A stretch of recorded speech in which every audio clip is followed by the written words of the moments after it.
ನಿರ್ಮಾಪಕಿ ಅಶ್ವಿನಿ ಪುನೀತ್ ರಾಜ್ಕುಮಾರ್ ಅವರ PRK production ಸಂಸ್ಥೆಯು ಅನೇಕ ಕನ್ನಡ ಸಿನಿಮಾಗಳನ್ನು ನಿರ್ಮಾಣ ಮಾಡಿದೆ. ಇದೀಗ ಈ ಸಂಸ್ಥೆಯ ಮೂಲಕ ಹೊಸದೊಂದು ಸಾಹಸಕ್ಕೆ ಅಶ್ವಿನಿ ಪುನೀತ್ ರಾಜ್ಕುಮಾರ್ ಮುಂದಾಗಿದ್ದಾರೆ. ಸಿನಿಮಾಗಳನ್ನು ನಿರ್ಮಾಣ ಮಾಡಿರುವ ಅನುಭವ ಹೊಂದಿರುವ ಅಶ್ವಿನಿ ಇದೀಗ ವೆಬ್ ಸರಣಿ ನಿರ್ಮಾಣಕ್ಕೆ ಕೈ ಹಾಕಿದ್ದಾರೆ. ಭಾರತದ ಪ್ರಖ್ಯಾತ OTT ಫ್ಲಾಟ್ ವೇದಿಕೆಯಾಗಿರುವಂತಹ Zee5 ಈಗ ಕನ್ನಡ ಕಂಟೆಂಟ್ಗೆ ಹೆಚ್ಚಿನ ಆದ್ಯತೆಯನ್ನ ನೀಡ್ತಾ ಇದೆ. ಇದೀಗ PRK ಪ್ರೊಡಕ್ಷನ್ನ ಸಹಯೋಗದಲ್ಲಿ ಒಂದು ಹೊಸ ವೆಬ್ ಸರಣಿಯನ್ನ ಘೋಷಿಸಿದೆ. ಈ ವೆಬ್ ಸೀರಿಯಲ್ಗೆ ಮಾರಿಗಲ್ಲು ಎನ್ನುವಂತಹ ಟೈಟಲ್ ನೀಡಲಾಗಿದೆ. ಕರ್ನಾಟಕದ ಜಾನಪದವನ್ನ ಹೇಳುವ ಒಂದು ದೈವಿಕ ಥ್ರಿಲ್ಲರ್ ವೆಬ್ ಸರಣಿಯು ಇದಾಗಿದ್ದು, ಈ ಕಥೆಯು ಸದೃಢ ಸಾಂಸ್ಕೃತಿಕ ಮತ್ತು ಐತಿಹಾಸಿಕ ಆಧಾರಗಳನ್ನು ಹೊಂದಿರುತ್ತೆ ಅಂತ ತಂಡ ಮಾಹಿತಿಯನ್ನು ನೀಡಿದೆ. 4ನೇ ಶತಮಾನದ ಕದಂಬರ ಆಳ್ವಿಕೆಯನ್ನ ಹೊಂದಿರುವ ಈ ಕಥೆಯು ಕದಂಬರ ಪ್ರಥಮ ರಾಜನಾದ ಮಯೂರ ಶರ್ಮನ ಪರಂಪರೆಯನ್ನ ಹೇಳಲಿದೆಯಂತೆ. ಕದಂಬರ ಕಾಲದಿಂದಲೂ ಮಾರಿ ಎಂಬ ದೇವತೆಯಿಂದ ಕಾಪಾಡಲ್ಪಟ್ಟಿರುವ ನಿಧಿಯ ಕುರಿತಾಗಿ ಈ ವೆಬ್ ಸರಣಿಯ ಕಥೆಯನ್ನ ಹೆಣೆಯಲಾಗಿದ್ದು, ನಂಬಿಕೆ, ಸ್ವಾರ್ಥ, ದುರಾಸೆ ಮುಂತಾದ ಭಾವನೆಗಳಿಗೆ ಒಳಗಾದ ಇದರಲ್ಲಿ ಪಾತ್ರಗಳು ಯಾವ ರೀತಿ ವರ್ತಿಸುತ್ತದೆ ಎನ್ನುವುದನ್ನು ರೋಚಕವಾಗಿ ಹೇಳಲಾಗಿದೆ ಎನ್ನಲಾಗಿದೆ.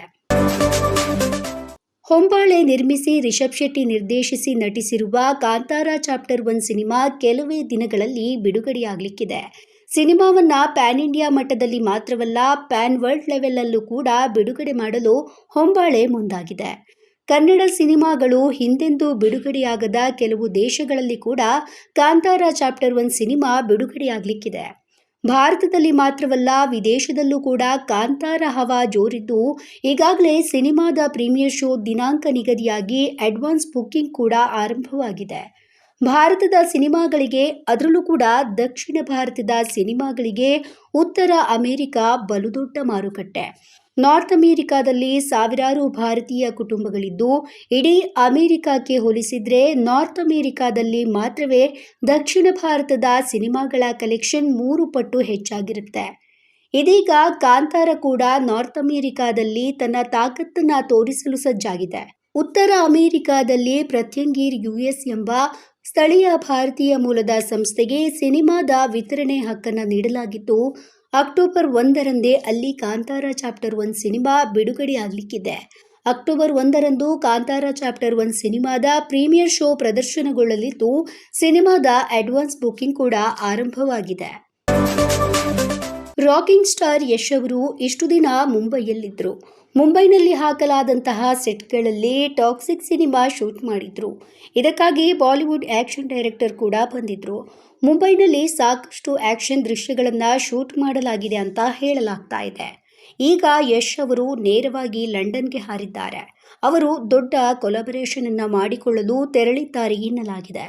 ಹಾಲಿವುಡ್ನ ಆಕ್ಷನ್ ನಿರ್ದೇಶಕ JJ ಪೆರ್ರಿ ಅವರು ಆಗಸ್ಟ್ನಲ್ಲಿ ಭಾರತಕ್ಕೆ ಬಂದಿದ್ರು.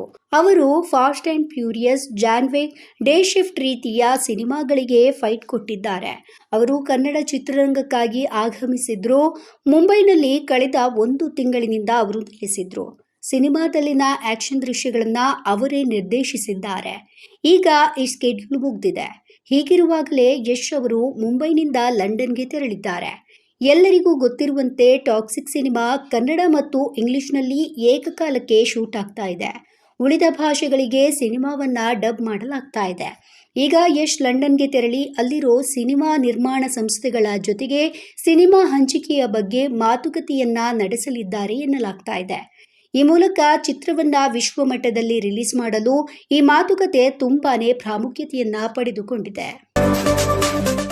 ಸಿಲ್ವರ್ ಕ್ಯಾಸ್ಟ್ ಕ್ರಿಯೇಷನ್ ಮಾ ಒಂದೇ ಎನ್ನುವ ಜೀವನ ಚರಿತ್ರೆಯನ್ನ ಘೋಷಿಸಿದೆ. ಈ ಚಿತ್ರವು ಭಾರತದ ಪ್ರಧಾನಿ ನರೇಂದ್ರ ಮೋದಿಯವರ ಜೀವನವನ್ನು ಆಧರಿಸಿದೆ. ಖ್ಯಾತ ಮಲಯಾಳಂನ ಸಿನಿಮಾ ನಟ ಉನ್ನಿ ಮುಕುಂದಂ ಅವರು ನರೇಂದ್ರ ಮೋದಿ ಪಾತ್ರದಲ್ಲಿ ನಟಿಸಲಿದ್ದಾರೆ. ಸೆಪ್ಟೆಂಬರ್ 17ರಂದು ಪ್ರಧಾನಿ ಮೋದಿಯವರ 75ನೇ ವರ್ಷದ ಹುಟ್ಟುಹಬ್ಬದಂದು ಈ ಘೋಷಣೆ ಮಾಡಲಾಗಿದೆ. ನಿರ್ಮಾಪಕರು ಈ ಯೋಜನೆಯನ್ನ ಅಂತಾರಾಷ್ಟ್ರೀಯ ಮಾನದಂಡಗಳು ಮತ್ತು ಅತ್ಯಾಧುನಿಕವಾದ VFX ತಂತ್ರಜ್ಞಾನಗಳೊಂದಿಗೆ ಭವ್ಯ ನಿರ್ಮಾಣಕ್ಕಾಗಿ ಪ್ರಸ್ತುತಪಡಿಸಿದ್ದಾರೆ. ಚಲನಚಿತ್ರ ನಿರ್ಮಾಪಕರ ಪ್ರಕಾರ ಈ ಜೀವನ ಚರಿತ್ರೆಯು ಮೋದಿಯವರ ದಿವಂಗತ ತಾಯಿ ಹೀರಾಬೇನ್ ಮೋದಿ ಅವರೊಂದಿಗೆ ಅವರ ಸಂಬಂಧದ ಮೇಲೆ ನಿರ್ದಿಷ್ಟವಾಗಿ ಕೇಂದ್ರೀಕರಿಸುತ್ತೆ. ನರೇಂದ್ರ ಮೋದಿಯವರ ಪ್ರಯಾಣದುದ್ದಕ್ಕೂ ಹೀರಾಬೇನ್ ಅವರನ್ನ ಸ್ಫೂರ್ತಿಯ ಅಕ್ಷಯ ಮೂಲ ಅಂತ ವಿವರಿಸಲಾಗಿದೆ. ಉನ್ನಿ ಮುಕುಂದನ್ ಮಲಯಾಳಂ ಸಿನಿಮಾದಲ್ಲಿನ ತಮ್ಮ ಕೆಲಸಕ್ಕೆ ಹೆಸರುವಾಸಿಯಾಗಿದ್ದಾರೆ. ಅವರು ಕೊನೆಯ ಬಾರಿ ಮಾರ್ಕು ಚಿತ್ರದಲ್ಲಿ ಕಾಣಿಸಿಕೊಂಡಿದ್ರು. ಇದು ಹಿಂಸಾಚಾರಕ್ಕಾಗಿ ವ್ಯಾಪಕವಾಗಿ ಚರ್ಚಿಸಲ್ಪಟ್ಟಿತ್ತು. ಈ ವಿಶೇಷ ಸಂದರ್ಭದಲ್ಲಿ ನಟ ಉನ್ನಿ ಮುಕುಂದನ್ ಕೂಡ ಚಿತ್ರದ ಪೋಸ್ಟರ್ ಅನ್ನ ಸಾಮಾಜಿಕ ಮಾಧ್ಯಮದಲ್ಲಿ ಹಂಚಿಕೊಂಡಿದ್ದಾರೆ. ಪೋಸ್ಟರ್ ಜೊತೆಗೆ ಅವರು ಪ್ರಧಾನಿ ನರೇಂದ್ರ ಮೋದಿಯವರೊಂದಿಗಿನ ಭೇಟಿಯ ಫೋಟೋವನ್ನು ಕೂಡ ಹಂಚಿಕೊಂಡಿದ್ದಾರೆ. ನನ್ನ ಫ್ಲಾಟ್ ನಾನ್ಯಾಕೆ ಬಿಟ್ಕೊಡ್ಬೇಕು ಅಂತ ಬಿಗ್ ಬಾಸ್ ರಂಜಿತ್ ಆರೋಪಿಸಿದ್ರೆ, ಅವರ ಅಕ್ಕ ರಶ್ಮಿ ಇದು ನನಗೆ ಸೇರಿದ ಫ್ಲಾಟ್ ಅಂತ ಆರೋಪ ಮಾಡಿದ್ದಾರೆ. ರಂಜಿತ್ ಪತ್ನಿ ಮಾನಸ ಗೌಡ ಮತ್ತು ಅವರ ಅಕ್ಕ ರಶ್ಮಿ ಮಧ್ಯೆ ನಡೆದ ಗಲಾಟೆಯ ವಿಡಿಯೋ ಸದ್ಯ ಸೋಷಿಯಲ್ ಮೀಡಿಯಾದಲ್ಲಿ ಹರಿದಾಡ್ತಾ ಇದೆ. ಅಂದಹಾಗೆ ತಮ್ಮ ರಂಜಿತ್ಗೆ ಫ್ಲಾಟ್ ಬಿಟ್ಟು ಕೊಟ್ಟಿದ್ಯಾಕೆ ಅನ್ನೋದ್ರ ಬಗ್ಗೆ ಇದೀಗ ರಶ್ಮಿ ಮಾತನಾಡಿದ್ದಾರೆ. ಪ್ರಾಪರ್ಟಿದೆ ಪ್ರಾಬ್ಲಮ್ ಆಗಿದೆ. 2017-18ರಲ್ಲಿ ನಾನು ಮನೆ ಹ್ಯಾಂಡ್ ಓವರ್ ಮಾಡಿಕೊಂಡೆ. ಅಲ್ಲಿಂದ ಇಲ್ಲಿಯವರೆಗೆ ನಾನೇ EMI ಅನ್ನು ಕಟ್ತಾ ಇದ್ದೇನೆ. ಮದುವೆಯಾಗಿ ಇಲ್ಲಿಯ ತನಕ 1 ತಿಂಗಳು ಬಾಡಿಗೆ ಕಟ್ಟಿದ್ದಾನೆ. 2ನೇ ತಿಂಗಳು ದುಡ್ಡು ಕೊಡು ಅಂದ್ರೆ ನನ್ನ ಹೆಸರಿಗೆ ನನ್ನ ಹೆಂಡತಿ ಹೆಸರಿಗೆ ಬರೆದು ಕೊಡು ಅಂತ. ಕಷ್ಟಪಟ್ಟಿದ್ದು ನಾನು ಅವನ ಹೆಂಡತಿ ಹೆಸರಿಗೆ ಯಾಕೆ ಬರೆದು ಕೊಡ್ಲಿ? EMI ನಾನು ಕಟ್ತಿರೋದು ಎಂದಿದ್ದಾರೆ ರಂಜಿತ್ ಅಕ್ಕ ರಶ್ಮಿ. 1 ತಿಂಗಳು ಬಾಡಿಗೆಯನ್ನ ಕಟ್ಬಿಟ್ಟು ನೆಕ್ಸ್ಟ್ ತಿಂಗಳು ಕಟ್ಟಲ್ವೇನೋ ಅಂದ್ರೆ ನಾನು ಕೊಡಲ್ಲ, ನನ್ನ ಹತ್ರ ಕ್ಯಾಶ್ ಇಲ್ಲ ಅಂತ. ನಾನು ಏನ್ ಮಾಡ್ಲಿ ಅಂತ ಅಂದಾಗ ನನ್ನ ಹೆಂಡತಿ ಹೆಸರಿಗೆ ಬರೆದು ಕೊಡು, ನಾನು ಕೊಡ್ತೀನಿ ಅಂತ. ಕಷ್ಟಪಟ್ಟಿದ್ದು ನಾನು, EMI ಕಟ್ಟಿರುವವಳು ನಾನು ಅಂದಮೇಲೆ ಫ್ಲಾಟ್ ಯಾಕೆ ಇವನಿಗೆ ಕೊಡಲಿ ಅಂತ ರಶ್ಮಿ ಕೇಳಿದ್ದಾರೆ.